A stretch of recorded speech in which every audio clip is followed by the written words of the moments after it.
Hello everybody and welcome back to my YouTube channel. I hope you're all doing well. So today's video is a little bit different from my last video, and today we're going to be sitting down and talking about 10 ways that you can save money when purchasing things.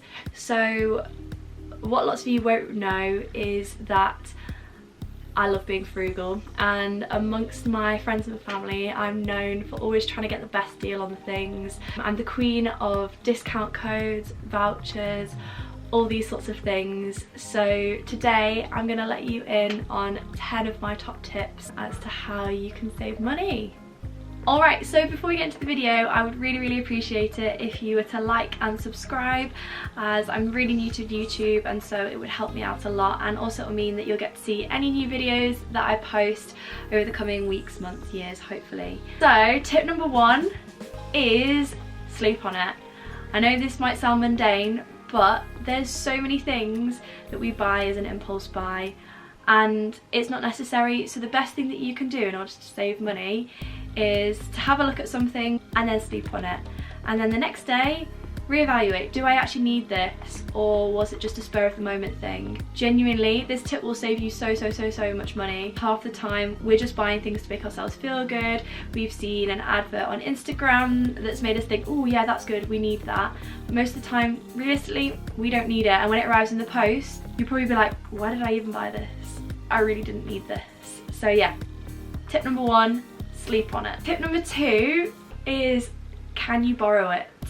A lot of the time we need things as a one-off instance. So for instance, you might need a drill to hang up a picture or something, and you don't want to go out to the store and buy a really expensive drill just to find that you only use it a handful of times. So ask friends, ask family, even ask neighbours if you know them well, if they've got something that you can borrow, because you're going to save yourself so much money rather than just buying this item that you're only going to buy once. There's also loads of places that are appearing now that you can borrow things from. So for instance, in Leeds there's a place called the Library of Things, and you can essentially go in and borrow items. I think it's a pay as you feel basis, so it's almost like a donation. You can borrow these things and then give them back again, so you're not wasting lots of money on buying new things. Another good tip for this as well is books, right? So many people buy books, so many people pay for Audible. You don't need to do that. You have a local library where you can borrow books for free. There's also an app that's linked to the library where you can listen to audiobooks for free. So have a look and see in your local area whether there's somewhere you could borrow the item from. Another thing to consider for this one is, say you need something fixing. I don't know, you've got a leaky tap or something. See if you can trade your skills with someone else. So for instance, you might have a friend who's a plumber. See if they'll come and fix your tap for free, you'll cook some dinner. Something like that. I mean, maybe that's not the best example, but think about trading your skills as well. That's going to save you lots of money. Now we come on to the things of, if you have to buy something, if you have to buy it, don't just go to the first retailer that you find. Have a look around. Think, can I buy this second hand? Do I have to buy it brand new? Most of the time the answer is going to be no. You don't need to buy something brand new, and there are some really great sites and apps where you can buy stuff second hand. So for instance, things that I've found that have been fantastic have been Facebook Marketplace. You can get so much furniture, shoes, clothes, pretty much anything you can get on Facebook Marketplace second hand, and it's so much cheaper than buying it brand new. Other places that are really good are things like Vinted, where you can buy second-hand clothes and things like that. I've also bought books off there before, and that's been really good. I've never had a problem with Vinted. I have previously used Depop, however I've not found that to be as good an app. I personally prefer using Vinted.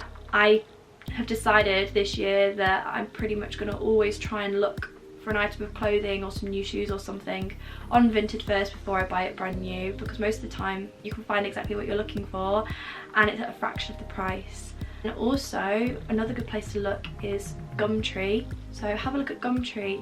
They have loads of stuff listed on there for free or for really low cost. So for instance, a while ago I did a little garden project and I needed some pallets, some wooden pallets and some bricks, and I managed to source pallets, bricks and actually some soil all completely for free. It didn't cost me a single penny. and I just picked it up from people locally.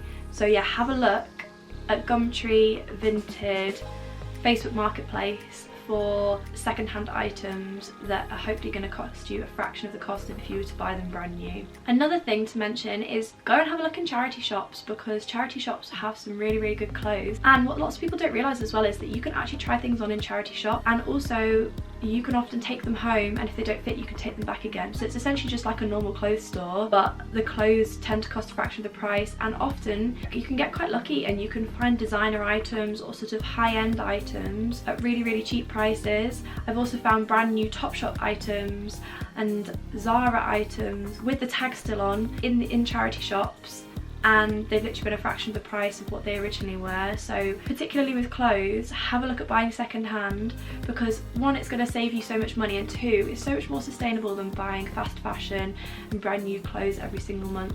And also what I like to try and do is as well, if I buy something new, I have a look through my wardrobe and try and get rid of something at the same time, just so that I'm not mounting loads and loads of clothes that I don't wear all the time. Have a think about shopping second hand when you're buying things. Alright, tip number 4, have a look and see if the shop that you want to buy from has an outlet store. So quite a lot of shops these days have outlet stores. There's places you can go to, like the designer outlets, where they have loads and loads of shops, and everything in there is at a discounted rate. They also tend to have these online these days as well, so you can shop for them. So often if you look for a shop and then type outlet afterwards, it tends to take you to the outlet site rather than the main site. Now this can be a great way to bag a bargain on something rather than buying it from the main shops. Of course check that the quality is just as good, and of course check that it's what you want. Don't buy things that you don't need, but if there's something that you're specifically looking for, check out these outlet stores, because often you'll find what you're looking for at a much cheaper price. Tip number 5 is discount codes, and there are so many ways that you can get discount codes. So for instance, lots of websites, if you're shopping online, if you click on their website, if you use it for a little bit, it'll pop up with something offering you 10% discount if you sign up to their newsletter. Now I know this can be annoying because lots of people don't want lots of emails and things going in their inbox, but actually if you sign up and you get 10% discount, let's say you've got to pay for postage, often that 10% discount will cover your postage, so you essentially get free postage on your item. And you can always go and unsubscribe from the mailing list once you start getting those emails anyway, so it's essentially like a free 10%. Another thing to think about is influencers. So influencers often get paid to promote brands, and they tend to have their own discount codes as well.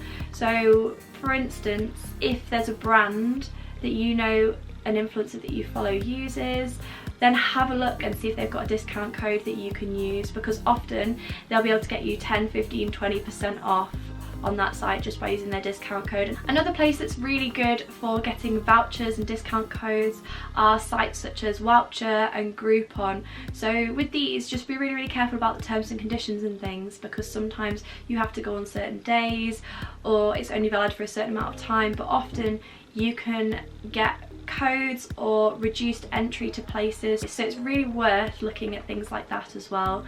Also, just to mention, if you work for the NHS or you're a student, you can get so many discounts as well just because of your job. And also as a sports coach or a sports teacher, you often get discounts on things as well because of that. So if you are in any of those professions, have a look into it, see where you can save money on those things as well, because honestly discount codes can save you so much money. Even if it's just shipping, that's like a £5, so it's well worth it. Another one that sort of follows on from the discount codes, so we're on number 6 now, is to put stuff in your basket if you are shopping online. So put stuff in your basket and then leave it. There are so many websites where if you do that, you'll get an email or a little thing will pop up on the page saying, hey, are you still interested in this?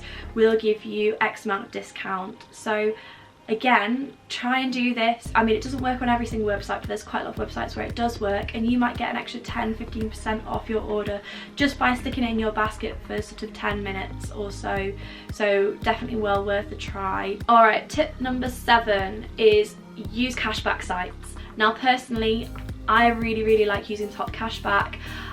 This video is in no way sponsored by them, but I use this every single time that I look to order things online. I just find that it's actually a really easy website to use. You get lots of discounts through them. You also get lots of exclusive offers that you don't get elsewhere, and it's not tricky at all. So say for instance I wanted to go and order something, I would just click onto Top Cashback, I would search up the company that I wanted to order it with, and then see if they offer cashback. If they do, then you just click on the link that you want and it takes you right through to their website. And as long as you go through Top Cashback in the first place and it records that you visited the site through them, then you tend to get cashback in your account. So as an example, me and my sister went interrailing last summer and we booked our interrail passes, our hostels, and also some of our bus journeys all through Top Cashback, and we saved ourselves a considerable amount of money just by doing this.